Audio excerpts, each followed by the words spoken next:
O Monge e o Executivo. Uma história sobre a essência da liderança. James C. Hunter. Prólogo. As ideias que defendo não são minhas. Eu as tomei emprestadas de Sócrates, roubei-as de Chesterfield, furtei-as de Jesus, e se você não gostar das ideias deles, quais seriam as ideias que você usaria? Dale Carnegie. A escolha foi minha. Ninguém mais é responsável por minha partida. Olhando para trás, acho quase impossível acreditar que eu, um superocupado gerente geral de uma grande indústria, tenha deixado a fábrica para passar uma semana inteira num mosteiro ao norte de Michigan. Sim, foi isso mesmo, um mosteiro autêntico, cercado por um belíssimo jardim, com frades, 5 serviços religiosos por dia, cânticos, liturgias, comunhão, alojamentos comunitários. Por favor, compreenda, não foi fácil. Eu resisti o quanto pude, esperneando de todas as maneiras, mas afinal escolhi ir. Simeão era um nome que me perseguia desde que nasci.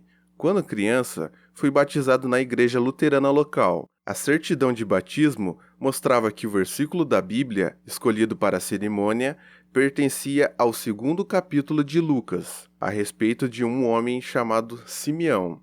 De acordo com Lucas, Simeão foi um homem muito correto e devoto, possuído pelo Espírito Santo. Aparentemente, ele teve uma inspiração sobre a vinda do Messias ou qualquer coisa do gênero que nunca entendi. Este foi meu primeiro encontro com Simeão. Ao final da 8ª série, fui crismado na igreja luterana. O pastor escolheu um verso da Bíblia para cada candidato à confirmação, e quando chegou minha vez, leu em voz alta o mesmo trecho de Lucas sobre Simeão. Coincidência bem estranha. Lembro-me de ter pensado na época. Logo depois, e durante os 25 anos seguintes, tive um sonho recorrente que acabou me atemorizando. No sonho, é tarde da noite e eu estou completamente perdido, correndo num cemitério. Embora não possa ver o que está me perseguindo, sei que é um mal. Alguma coisa querendo me causar grande dano.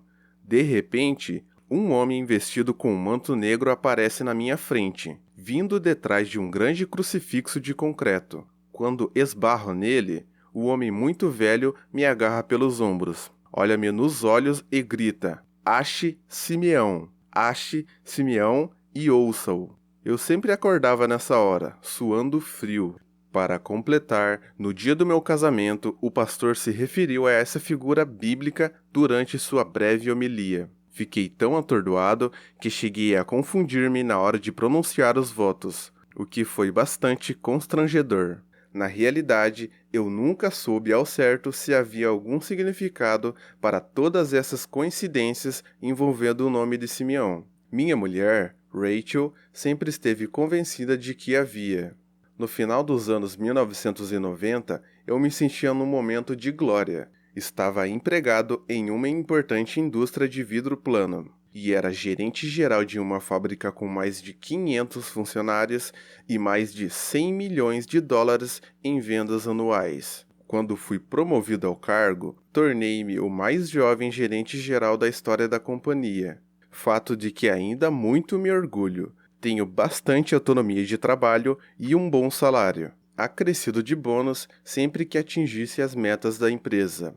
Eu e Rachel, minha linda mulher com quem estou casado há 18 anos, nos conhecemos na Universidade Valparaíso, no estado de Indiana, onde me formei em administração de empresas e ela em psicologia. Queríamos muito ter filhos e lutamos contra a infertilidade durante vários anos, de todas as maneiras. Rachel sofria muito com a infertilidade e nunca abandonou a esperança de ter filhos. Muitas vezes a surpreendi rezando, pedindo um filho. Então, em circunstâncias raras, mas maravilhosas, adotamos um menino assim que nasceu. Lhe demos o nome de John, como eu, e ele se tornou o nosso milagre. 2 anos depois, Rachel inesperadamente ficou grávida, e Sarah, nosso outro milagre, nasceu. Aos 14 anos, John Jr. estava iniciando a 9ª série, e Sarah a 7ª. Desde o dia em que adotamos John, Rachel passou a trabalhar em seu consultório de psicologia apenas um dia na semana, pois achávamos que era importante ela se dedicar-se o mais possível ao nosso filho. Por outro lado, esse dia de trabalho lhe proporcionava uma pausa na rotina de mãe, permitindo que ela mantivesse sua prática profissional. A vida parecia muito equilibrada em todos os sentidos, e nós nos sentimos gratos por isso. Além do apartamento na cidade, tínhamos uma casa muito bonita à beira do lago Erie, onde navegávamos num barco à vela ou que percorríamos em jet ski. Havia 2 carros novos na garagem, tirávamos férias 2 vezes por ano e ainda conseguíamos acumular uma poupança respeitável. Como eu disse, aparentemente a vida era muito boa, cheia de muitas satisfações. Mas, é claro, que as coisas não são exatamente como parecem ser. Sem que eu me desse conta, minha família estava se desestruturando. Um dia, Rachel veio me dizer que vinha se sentindo infeliz no casamento há algum tempo e que suas necessidades não estavam sendo satisfeitas. Eu mal pude acreditar. Pensava que lhe dava tudo que uma mulher podia desejar. Que outras necessidades ela poderia ter? O relacionamento com os filhos também não ia bem. John Jr. estava ficando cada vez mais malcriado e agressivo com a mãe. Certa vez ele me deixou tão transtornado que quase bati no meu filho, o que me fez muito mal. John manifestava sua rebeldia opondo-se a tudo que lhe falávamos e, ainda por cima, colocou um brinco na orelha. Foi preciso Rachel intervir para que eu não o expulsasse de casa. Seu relacionamento comigo se resumia a grunhidos e acenos de cabeça. Sarah também estava diferente. Nós sempre tivéramos uma ligação especial, e meus olhos ainda se enchem de água quando penso na menininha tão carinhosa comigo. Mas, agora, ela parecia distante e eu não compreendia a razão. Rachel sugeria que eu conversasse com Sarah a respeito dos meus sentimentos, mas eu parecia não ter tempo, ou mais honestamente, coragem. Meu trabalho, a única área de minha vida onde eu estava seguro do meu sucesso, também passava por uma mudança. Os empregados horistas da fábrica recentemente tinham feito campanha para que um sindicato os representasse. Durante a campanha, houve muito atrito e desgaste. Mas, felizmente, a companhia conseguiu vencer a eleição por uma margem estreita de votos. Fiquei animado com o resultado. Mas meu chefe não gostou de que acontecera e deu a entender que se tratava de um problema de gerenciamento da minha responsabilidade. Não aceitei a acusação, pois estava convencido de que o problema não era eu, mas desses sindicalistas que nunca se davam por satisfeitos. A gerente de recursos humanos, solidária comigo, sugeriu com seu jeito meigo que eu examinasse meu estilo de liderança. Isso me irritou profundamente. O que é que ela entendia de gerenciamento e liderança? Eu a considerava uma mulher cheia de teorias, enquanto eu só me preocupava com resultados. Decididamente, eu estava passando por um período difícil. Até o time da pequena liga de beisebol, que eu treinava há 6 anos como voluntário, parecia estar contra mim. Apesar das nossas muitas vitórias, vários pais reclamaram ao chefe da liga que seus filhos não se divertiam. 2 casais até exigiram que seus filhos fossem transferidos para outros times. Eu não conseguia compreender o que estava acontecendo, mas tudo isso mexeu muito com meu ego. E houve mais. Eu sempre fui o tipo de sujeito feliz e despreocupado, mas agora me via preocupado com praticamente tudo. Apesar do status e de todo o bem-estar que usufruía, por dentro era só tumulto e conflito. Fui me tornando melancólico e retraído. Até pequenas irritações e contrariedades me aborreciam além da conta. De fato, parecia que todo mundo me aborrecia.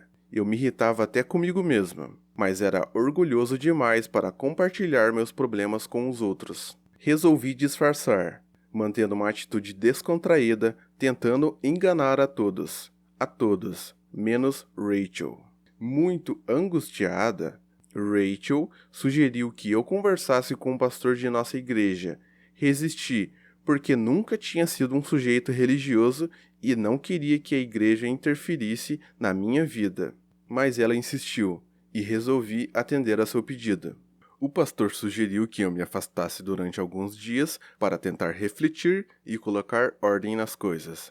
Ele recomendou que eu participasse de um retiro num pequeno e relativamente desconhecido mosteiro cristão, chamado João da Cruz, localizado perto do Lago Michigan. Explicou que o mosteiro abrigava de 30 a 40 frades da Ordem de São Bento, nome de um frade do século VI que idealizou a vida monástica, abre aspas, equilibrada, fecha aspas. Agora, como nos 14 séculos anteriores, os frades viviam centrados em 3 premissas: oração, trabalho e silêncio. Ouvi aquilo sem dar a maior importância, e certo de que jamais seguiria a sugestão.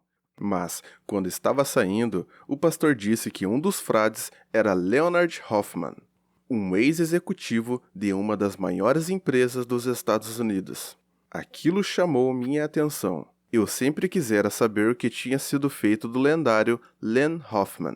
Quando cheguei em casa e contei a Rachel o que o pastor sugerira, ela sorriu entusiasmada. Isso é exatamente o que eu ia sugerir a você, John. Eu vi uma entrevista no programa da Oprah exatamente na semana passada com homens de negócios e mulheres que fizeram retiros espirituais para organizar suas vidas. Não pode ser uma coincidência. Para mim, é um sinal de que você está destinado a ir. Rachel muitas vezes fazia comentários como esse, que me irritavam muito. Destinado a ir? O que queria dizer com isso? Para encurtar a história, concordei relutante em fazer o retiro na primeira semana de outubro. No fundo, eu temia que Rachel me deixasse se eu não fizesse alguma coisa. Rachel dirigiu durante 6 horas até o mosteiro, e eu me mantive silencioso por quase toda a viagem, demonstrando que não estava feliz com a perspectiva de passar uma semana inteira num mosteiro sombrio, e que fazia aquele enorme sacrifício por ela. Chegamos à entrada de João da Cruz ao anoitecer. Passamos pelo portão e subimos o morro, parando num pequeno estacionamento perto de um velho edifício de madeira, onde ficava a recepção. Havia algumas construções menores espalhadas em torno da propriedade, todas sobre um penhasco que ficava uns 600 metros acima do Lago Michigan. O cenário era lindo, mas eu não disse nada a Rachel, querendo que ela tomasse contato com o meu sofrimento. Cuide das crianças e da casa, meu amor. Eu disse um tanto friamente enquanto pegava a bagagem na mala do carro. Ligarei para você na quarta-feira à noite. Quem sabe depois dessa semana eu me torne o cara perfeito que você quer que eu seja, e então desista de tudo para virar frade. Muito engraçado, John. Ela respondeu enquanto me abraçava e beijava. Depois, entrou no carro e se afastou deixando para trás uma nuvem de poeira. Peguei a maleta e me dirigi ao edifício de entrada. Lá, encontrei uma área de recepção mobiliada com simplicidade, muito limpa, onde um homem de meia idade falava ao telefone. Ele usava um hábito preto preso na cintura por um cordão. Assim que desligou o telefone, voltou-se para mim e apertou minha mão calorosamente. Sou o Padre Peter. Ajuda a dirigir a casa de hóspedes. Você deve ser John Daly. Sou eu mesmo, Peter. Como é que você sabia? Respondi não querendo tratá-lo de padre. Apenas um palpite baseado no formulário que seu pastor nos enviou. Ele respondeu com um sorriso caloroso. Quem é o encarregado daqui? O gerente dentro de mim queria saber. Irmão James é o nosso reitor há 20 anos. O que é um reitor? O reitor é o líder que elegemos. É ele que dá a palavra final em todos os assuntos referentes à nossa pequena comunidade. Talvez você tenha a oportunidade de conhecê-lo. Eu gostaria de receber um quarto de solteiro para essa semana, Peter, se for possível. Trouxe trabalho para fazer e gostaria de ter alguma privacidade. Infelizmente, John, temos apenas 3 quartos lá em cima. Os hóspedes desta semana são 3 homens e 3 mulheres, o que significa que as mulheres ficarão no quarto número 1, o maior de todos. O hóspede do exército ficará com o quarto número 2 só para ele, e você dividirá o de número 3 com Lee Burr. Ele é ministro batista de Pewaukee, no Wisconsin. Lee chegou há 2 horas e já está instalado. Quer saber mais alguma coisa? Quais são as festividades programadas para esta semana? A pergunta era meio sarcástica. Além das 5 cerimônias religiosas diárias, teremos aulas durante 7 dias, começando amanhã de manhã e continuando até amanhã de sábado. As aulas serão dadas neste edifício, das 9 às 11 da manhã e das 2 às 4 da tarde. Nas horas vagas, você pode passear, ler, estudar, conversar com nossos guias espirituais, descansar ou fazer o que desejar. A única área interditada é a clausura, onde os frades comem e dormem. Há algo mais que você queria saber, John? Estou curioso para entender por que você se refere a alguns frades como irmão e a outros como padre. Os chamados de padre são sacerdotes ordenados, ao passo que os irmãos são leigos de diferentes setores. Todos nós fizemos votos de trabalhar juntos e compartilhar nossas vidas. Os 33 irmãos e padres têm igual status aqui. Nossos nomes são dados pelo reitor quando fazemos nossos votos. Eu cheguei aqui vindo de um orfanato há 40 anos e depois da formação e dos votos recebi o nome de Peter. Finalmente, eu disse aquilo que mais me interessava. Eu gostaria de conhecer Lynn Hoffman e conversar sobre alguns assuntos com ele. Ouvi dizer que ele veio para cá há alguns anos para juntar-se ao seu pequeno grupo. Lynn Hoffman, Peter repetiu, buscando na memória. Ah, já sei quem é. Ele também tem um nome diferente agora, e estou certo de que gostará de conversar com você. Encaminharei o seu pedido, mas é ele quem vai dar o curso de liderança para sua turma esta semana. Tenho certeza de que você gostará muito da aula. Todo mundo sempre gosta. Boa noite, durma bem, John. Espero vê-lo na cerimônia religiosa das 5:30 da manhã. Quando eu começava a subir a escada, Padre Peter acrescentou: A propósito, John, há 10 anos o reitor deu a Lynn Hoffman o nome de Irmão Simeão. Sentindo-me um tanto atordoado, parei no topo da escada, pus a cabeça para fora da janela e inspirei ar fresco. Era quase noite escura e ouviam-se as ondas do lago Michigan batendo na praia lá embaixo. O vento do oeste uivava e as folhas secas do outono produziam nas árvores enormes um som que eu amava desde criança. Podia ver clarões de relâmpagos no horizonte sobre o lago enorme e escuro, e também ouvia os sons distantes de trovoadas. Tinha uma sensação estranha, não desconfortável ou assustadora, apenas uma sensação de já ter vivido um momento semelhante. Irmão Simeão, pensei, que coisa esquisita.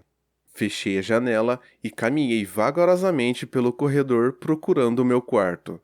Silenciosamente, abri a porta marcada com o número 3. Uma luz fraca alaranjada me mostrou um quarto pequeno, porém acolhedor, com 2 camas, 2 escrivaninhas e um pequeno sofá. Por uma porta entreaberta, divisei o banheiro anexo. O pregador Batista já estava dormindo e roncava suavemente, enroscado na cama perto da janela. De repente, me senti muito cansado. Rapidamente tirei a roupa, vesti uma calça de malha, programei o despertador de bolso para 5 horas e fui para a cama. Cansado como estava, não acreditava que seria capaz de levantar tão cedo para assistir à cerimônia religiosa. Mas deixei o despertador ligado num bom esforço de fé. O corpo estava cansado, mas a mente funcionava loucamente. Ache Simeão e ouça-o. Irmão Simeão? E eu o encontrei? Que espécie de coincidência poderia ser esta? Como me meti nisto? Você deve estar destinado a ir. 5 cerimônias religiosas por dia? Eu mal posso suportar 2 por mês? O que vou fazer comigo mesmo a semana toda? Meu sonho. Como será Simeão? O que terá para me dizer? Por que estou aqui? Ache Simeão e ouça-o. A próxima coisa que percebi foi o toque do meu despertador.